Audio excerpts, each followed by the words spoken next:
Do not hand your suitcase to the check-in agent until you watch this, because in 2026 upgraded automated cargo scanners are flagging innocent travel gear as critical threats instantly.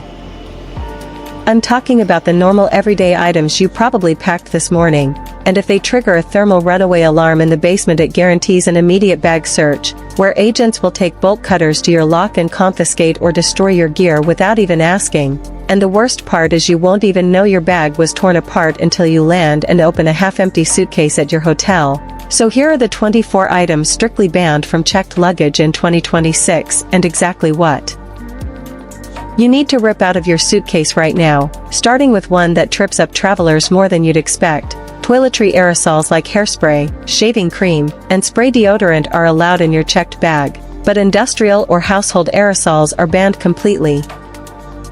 We're talking about spray paint, WD-40, cooking spray, compressed air dusters, and anything with a flammable propellant that isn't a personal care product, because the TSA knows the difference between Gillette Foamy and Rust-Oleum, and if the scanner picks up a non-toiletry aerosol can your bag gets pulled, opened, and searched, the item gets confiscated, and your bag often ends up delayed. There's also an important difference between safety matches and strike anywhere matches. Safety matches need the special strip on the box to ignite, and one book of safety matches is allowed on your person when you fly, but strike anywhere matches can ignite from friction alone, which means the inside of a suitcase bouncing around in a cargo hold is the perfect environment for them to light up, so strike anywhere matches are completely banned. Carry-on or checked bag, it doesn't matter, they cannot go on the plane in any form, so if you've got camping gear or an emergency kit that includes strike anywhere matches, take them out before you fly and don't ruin your entire trip over a 50-cent box of matches. Hikers and outdoor travelers, this one is specifically for you. Bear spray contains concentrated capsaicin or tear gas compounds like CS and CN, and if a canister leaks in the cargo hold, it doesn't just affect your suitcase, it can incapacitate baggage handlers on the ramp. And while some airlines do allow a small 4-ounce personal pepper spray in checked luggage if it has a safety mechanism and you specifically declare it at check-in, bear spray is banned entirely by most airlines regardless of size, and the policies vary wildly between carriers, so even if one airline allowed it last time, the next one might not, so my recommendation is simple: don't try to fly with it. If you're heading to bear country, buy it when you arrive and leave it behind or ship it home when you leave, because it's not worth the risk of having your entire bag confiscated. Then there's the alcohol trap. You found an amazing bottle of high-proof rum in the Caribbean, or maybe some proper absinthe in Prague, or a jar of local moonshine that your Airbnb host swore was the best in the region. You wrap it in a towel, nestle it in your checked bag and head to the airport, but if that bottle is over 70% ABV, which is 140 proof, it is classified as a hazardous material, and to the TSA that's not a beverage, that's fuel, so it will be confiscated. You can pack wine, you can pack regular vodka, you can even pack most liquors as long as they fall between 24 and 70% ABV and they're in containers of 5 liters or less, but the high-octane stuff, leave it on the island, or better yet have the shop ship it to your home address, because that vacation souvenir isn't worth a hazmat flag on your luggage. And smokers and outdoor enthusiasts love plasma arc lighters, which don't use fluid but instead use a high-voltage lithium battery to create a purple electrical arc hotter than a flame. You think they're safe because they're flameless, but the TSA classifies them as dangerous arc devices. If the button gets pressed inside your checked bag by shifting luggage, that 1100 degrees arc ignites instantly, burning through your clothes and starting a fire in the cargo hold. And because of this extreme risk, they are strictly banned from checked luggage, so you can only bring one in your carry-on if it has a special safety latch, and without that latch they will confiscate it immediately. This is also the fastest way to miss your flight and end up in an interrogation room. You might think packing a novelty perfume bottle shaped like a grenade or a funny dynamite alarm clock is a harmless joke, but it's not, because on an X-ray scanner density is density, and the machine sees the shape of a bomb and the wiring of a detonator, unable to tell it's a toy, so the moment an agent sees that outline they don't open the bag to check, they shut down the checkpoint and call the bomb squad. Your toy will be destroyed, you will face massive fines, and you could be flagged as a security threat for years, so leave the replicas at home, and smart glasses like the Ray-Ban Metas are exploding in popularity. but wearing them through security is a rookie mistake because these aren't just sunglasses, they contain cameras, batteries, and recording technology that raise red flags. They are cameras, and while not banned from flight, they trigger massive suspicion at checkpoints because TSA agents and customs officers are strictly prohibited from being recorded in secure areas. If the recording light on your frames blinks while an agent is patting you down or checking your passport, you aren't just being rude, you are a security risk, and they can demand you delete the footage, seize the device for review, or pull you aside for a grueling secondary screening, so put them in the bin powered off. Number 1 is the most confiscated item in airport history, the power bank. Because you toss it in your checked bag since it's heavy, but that's a big mistake, as lithium-ion batteries are prone to thermal runaway, meaning they catch fire, and if that happens in the cargo hold the plane goes down, so if it charges your phone without a wall outlet it must go in your carry-on, and check the label, it must be under 100 watt-hours or TSA will seize it right at the checkpoint. Ladies, listen up. Those fancy new cordless straighteners that run on butane cartridges, TSA hates them because the butane is a pressurized gas, so if you put this in a checked bag it is treated as a hazardous explosive, and while you can bring one in your carry-on it must have a safety cover over the heating element, but if you pack a spare butane refill they will confiscate it immediately with no exceptions. And seniors love heated vests for cold flights, but they are a trap because the vest itself is just fabric but the battery pack inside is pure lithium. I see people fold the vest and check it, forgetting the battery is still zipped in the pocket, but you can check the vest as long as you unplug and remove the battery and carry it with you in the cabin, so do not leave it connected.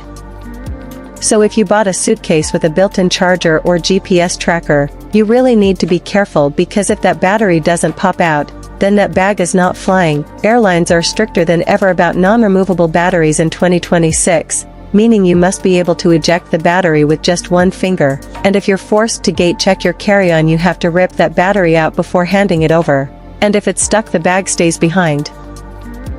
Electric hand warmers are also super popular for anyone with arthritis or poor circulation, but unlike the old shake to activate packets, the electric ones are actually high-density batteries, so you need to treat these exactly like a cell phone. They belong in your carry-on. Never ever check them. Now let's talk about medical gear. Your CPAP machine is expensive so you carry it on, but what about the spare battery for the flight?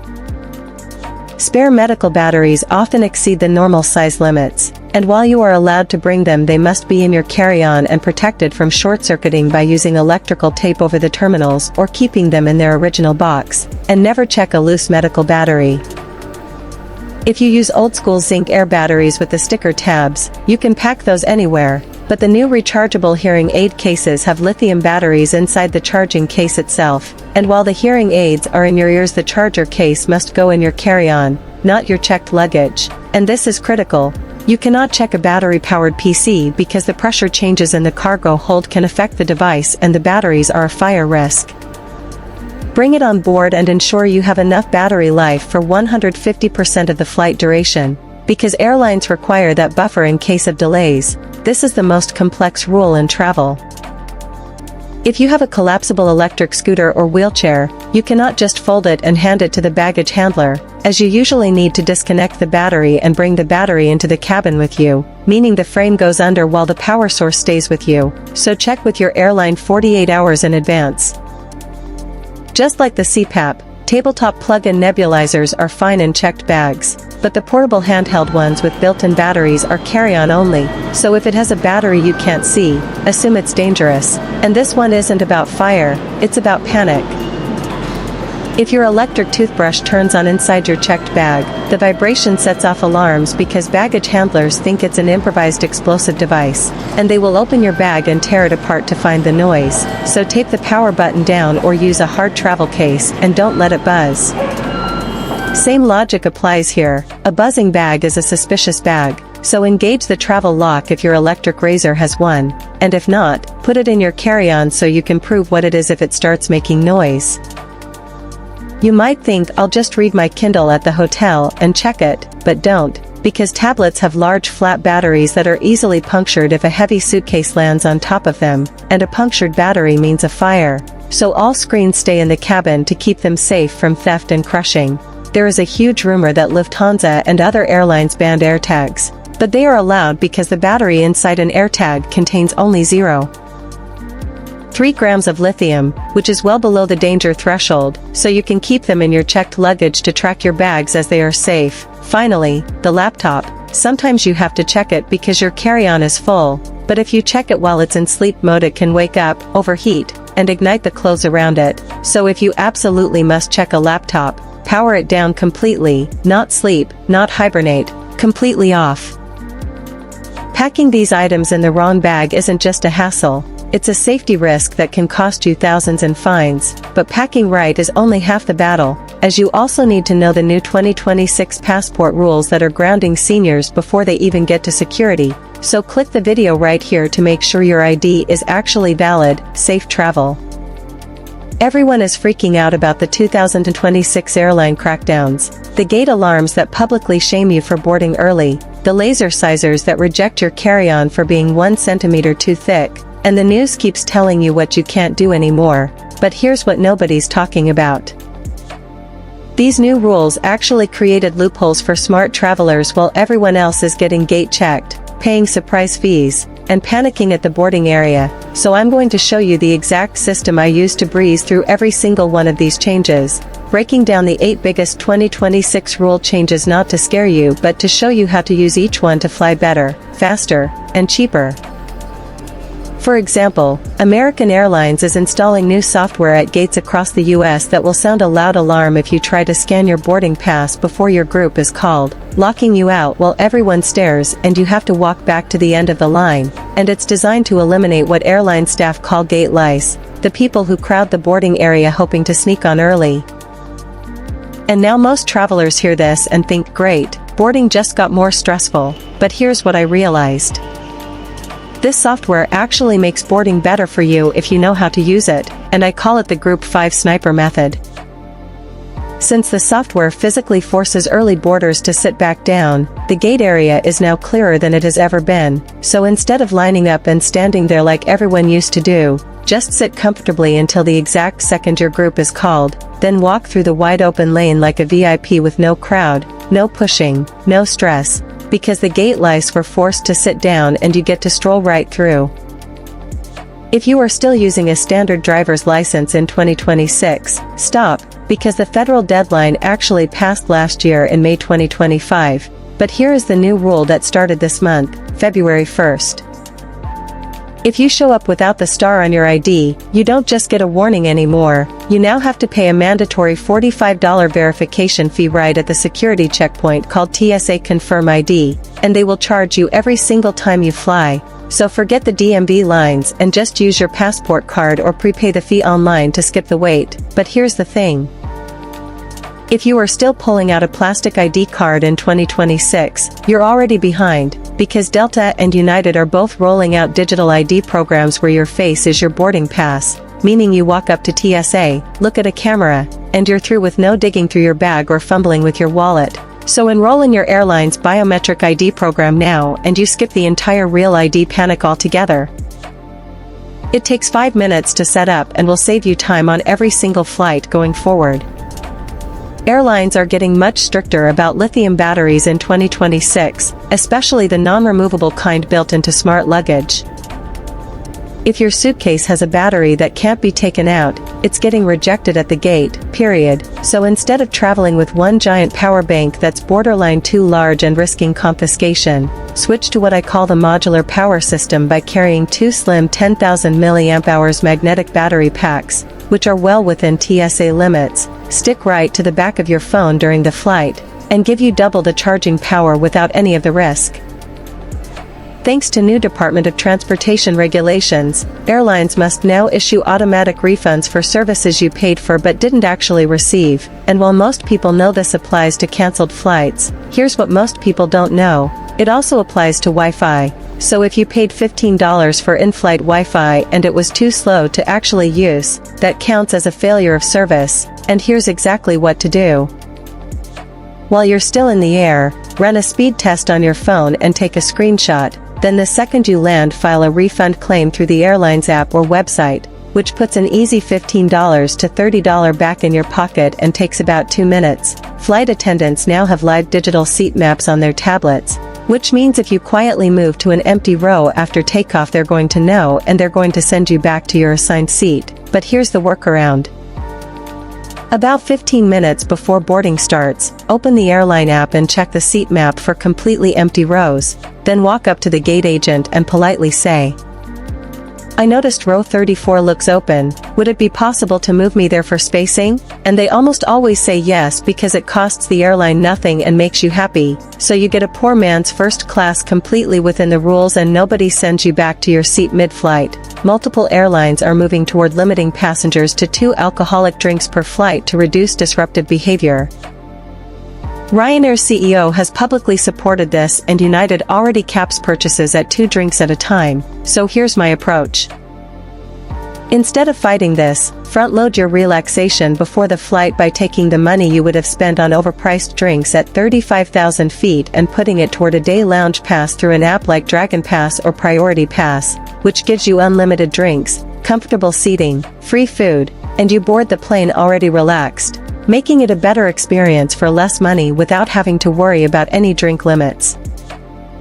Airlines are also replacing human ID checks with biometric scanners, so boarding lines that used to have 4 staffed podiums now have 1 agent and 3 cameras. And here's the part most travelers completely miss. Once these systems become the default, you may feel like you can't say no even though the law still says you can. So in this video, I'll show you where your face is already being used as your boarding pass, how Europe will force every American tourist into biometrics beginning in 2025 and 2026, and the exact sentence to say if you want to legally opt out in the US, starting with the truth that almost no one wants to say out loud. When you walk through airports like Atlanta, LAX, JFK, or Detroit, you'll notice something subtle: the lines labeled touchless ID, the glowing facial recognition cameras, and the giant screens that say, "Just look at the camera, you're good to go." And this is the new sales pitch of security, speed, and convenience, but convenience is only the beginning. The real purpose is behind the camera. When you use biometric boarding, you're not just confirming your identity, you're helping the system learn your face faster, cleaner, and more accurately for the next time, meaning the system doesn't just verify you, it trains on you. And Delta calls it touchless identity, United uses smart identity, and American calls it seamless boarding. Different names but the same funnel, so once the facial scanner becomes the default option, the pressure shifts, and you're no longer opting in, you're opting out, which feels very different. And here's something travelers rarely hear. The DHS can retain biometric records of non-citizens for up to 75 years, and while citizens' retention rules are shorter, the system doesn't need to store your face forever, it only needs to match it instantly, which it can do without saving everything permanently. So convenience is the bait and your long-term digital identity is the cost. If you think the US is moving fast, Europe is already at the finish line because starting late 2025 into 2026 the EU will activate the Entry/Exit System, EES, and here's what that means for every American stepping off a plane in Paris, Rome, Barcelona, or Amsterdam. No more passport stamps, no more quick conversation with a border officer, those days are over. Instead you'll walk up to a kiosk, place your fingers on a scanner, look into a camera, and your face and fingerprints will be linked to your passport and stored in a massive EU database. And unlike the US, there is no opt-out in Europe. You cannot request a manual check, you cannot ask for a human officer, you cannot skip the scan, and if you refuse biometrics you simply do not enter the country, which will be the new normal for more than a dozen of the world's most popular travel destinations, giving the clearest glimpse into where US travel could eventually go. Now for the part most travelers actually need: how do you protect your privacy in the United States where opting out is still your legal right? Here's what the law says. As a United States citizen, you can refuse biometric verification and request a manual ID check, and that part is simple. But the hard part is everything that happens before you even reach the podium, because agents are under pressure since biometric lanes are faster, cameras don't argue, and cameras don't slow down boarding, so you may hear lines like, Just look at the camera, it's automatic, everyone goes through here. This line is only for facial ID, you'll delay the flight if you don't scan. This is the only open lane right now. None of these override your rights, so here's how to do it effectively. As you walk up to the podium, hold your passport flat against your chest directly between your face and the scanner, which prevents the camera from grabbing a frame before you consent. Then calmly say, "I am opting out of biometric verification and requesting a manual ID check." And you don't need to explain, you don't need to justify, you don't need to apologize. The agent may sigh and may look annoyed, but they must manually verify your ID. And here's the surprising part. When you do this firmly and competently, the process often takes no longer than 10 seconds. But before we even reach the biometric future, there is a much closer threat most travelers are ignoring. May 7th, 2025 was the Real ID enforcement date, meaning if your driver's license does not have the little gold star on it, the TSA can deny you at security even for domestic flights, and no face scan will save you, no credit card will fix it. No workaround exists, because biometrics are optional for now but Real ID is not, so check your wallet tonight and if your license doesn't have a star, go update it.